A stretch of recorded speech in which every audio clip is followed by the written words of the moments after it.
Hello friends, আমার home cook চ্যানেলে আপনাদের সবাইকে স্বাগত জানাই। আজ আমি আপনাদের সামনে একটা নতুন রেসিপি নিয়ে এসেছি। সেটি হচ্ছে থোড়ের ডালনা।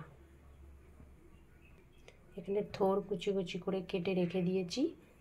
এবার থোড়টিকে সিদ্ধ করতে দেব। থোড় সিদ্ধ করতে দেওয়া হচ্ছে এখন।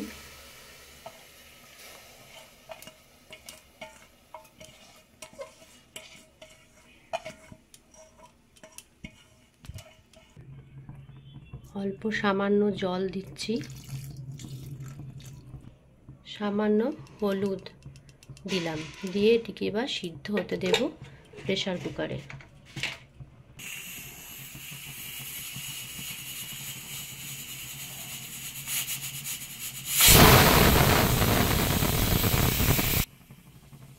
এইভাবে পরপর 5টা সিটি দিয়ে নেব।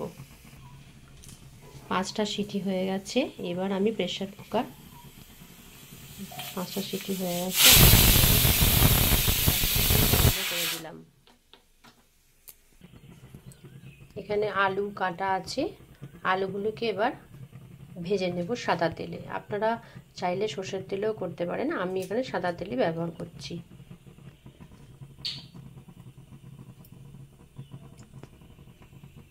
সাদা তেল দিয়ে দিলাম।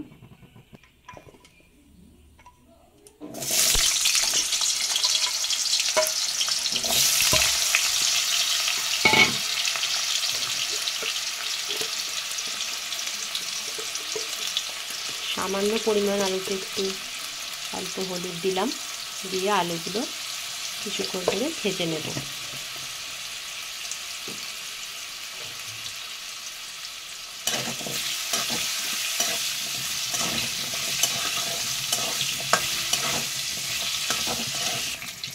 আলু ভাজা হয়ে গেছে। এবার আলুটাকে আলাদা একটা পাত্রে রেখে দিলাম। ছোট এলাচ দিলাম, 2টো ছোট এলাচ, একটা শুকনো লঙ্কা আর তেজপাতা দিলাম একটি ফোড়নে। আর দেব গোটা জিরে। ফোড়নটা একটু কিছুক্ষণ হতে দেব।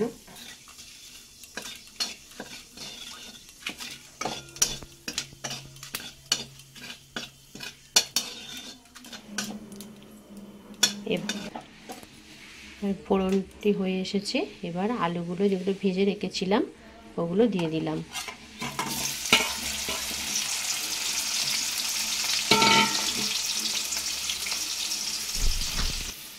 এবার স্বাদ মতো চিনি দেব। আপনারা আপনাদের স্বাদ মতো চিনি দিয়ে দেবেন। এবার অল্প ধনে গুঁড়ো অ্যাড করলাম। তারপর দেব 1 চামচ জিরে গুঁড়ো। এবার দেব হলুদ, 1 চামচ মতো হলুদ। এবার আদা দিয়ে দেব, আন্দাজ মতো আদা দিয়ে দিলাম।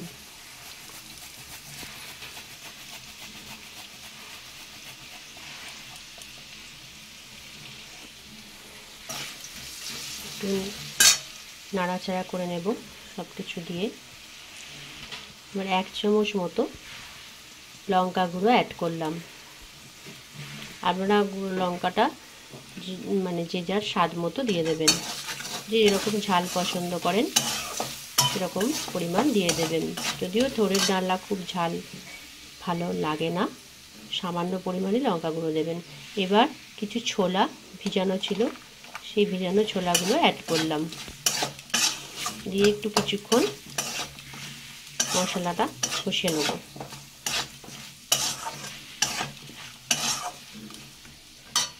মশলা আমার কষা হয়ে গেছে। এবার আমি যে থোড়টা সিদ্ধ করে রেখেছিলাম সেই সিদ্ধ থোড়টা দিয়ে দেব।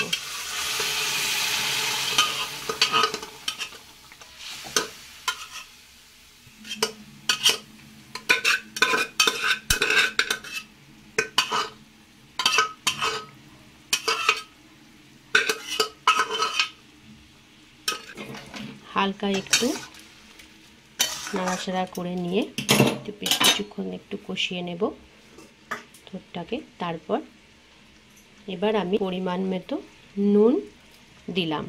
এখানে আমি সন্দক নুন ব্যবহার করেছি, আপনারা চাইলে টাটা নুনও ব্যবহার করতে পারেন। আমি সন্দক নুনই ব্যবহার করি, সন্দক নুন দিয়ে দিলাম। এবার একটু নাড়াচাড়া ভালোভাবে করে নিচ্ছি। এবার অল্প পরিমাণ একটু জল অ্যাড করলাম।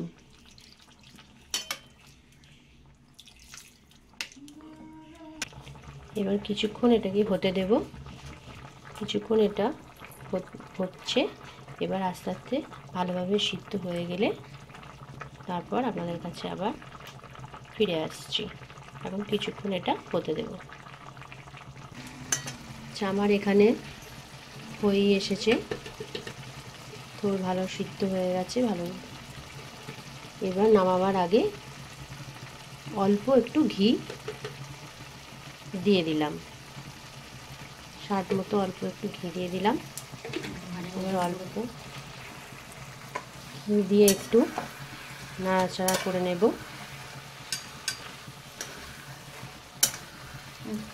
তারপর নামাবার আগে অল্প একটু ভাজা মশলা অ্যাড করলাম। ভাজা মশলার গুঁড়ো অল্প পরিমাণ অ্যাড করলাম, 1 চামচ মতো।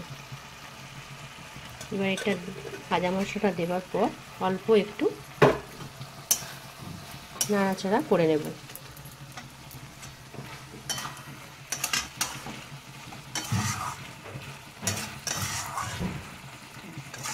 আমার থোড়ের ডালনা কমপ্লিট। এবার একটি বাটিতে ঢেলে নেব।